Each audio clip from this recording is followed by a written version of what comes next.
le jury qui évalue les menus de la guerre des restos de Top Chef, dans l'épisode de ce mercredi 3 mai 2023, a-t-il dégusté les deux repas dans la même soirée? Une copieuse soirée en perspective. Ce mercredi 3 mai 2023, place à l'une des épreuves les plus attendues de cette 14e saison de Top Chef, la guerre des restos. Répartis en équipes, les 6 candidats encore en course, Carla, Hugo, Sarika, Jean, Mathieu et Jérémy, vont effectivement devoir lever le fameux challenge, qui a contribué au succès du concours culinaire de M6. Les cuisiniers auront la charge de créer un restaurant de toutes pièces en imaginant son nom, la décoration et le menu. Et, cette année, ils seront jugés par le critique culinaire François-Régis Gaudry, ainsi qu'une petite quinzaine d'habitants de Suresnes, où s'est tenu le tournage en novembre dernier.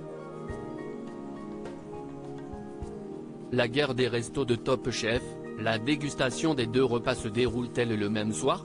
Comme le veut la tradition, l'un des 3 restaurants pensés par les participants n'ouvrira pas ses portes, et seuls les repas proposés par les 2 autres brigades seront dégustés. Mais les convives enchaînent-ils réellement les 2 dîners, comme on pourra le voir à l'image? Eh bien, la réponse est oui. L'un de nos confrères du Parisien, qui a participé à l'enregistrement, explique que le jury populaire s'est bel et bien attablé à 2 reprises dans la même soirée. Une première fois sous les coups de 22h et reblote autour de minuit passé. La production avait semble-t-il distillé quelques conseils: éviter le pain, pour pouvoir ingurgiter les 2 formules entrée-plat-dessert. Les clients seraient ressortis la peau du ventre bien tendue du second établissement vers 2h du matin.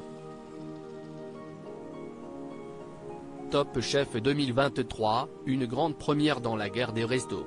Les heureux élus pour juger cette édition 2023 de la guerre des restos ont d'ailleurs assisté, sans le savoir, à une compétition un peu particulière. Effectivement, pour la première fois dans l'histoire de Top Chef, Philippe Etchebest, Paul Perret et Glenn Viel ont fait équipe pour tenter d'ouvrir, eux aussi, leur établissement éphémère. Le trio multi-étoilé s'est donc plié aux mêmes règles que les autres candidats, au risque de voir leur restaurant recalé de la compétition. Une élimination uniquement basée sur le concept et l'apparence extérieure de l'établissement.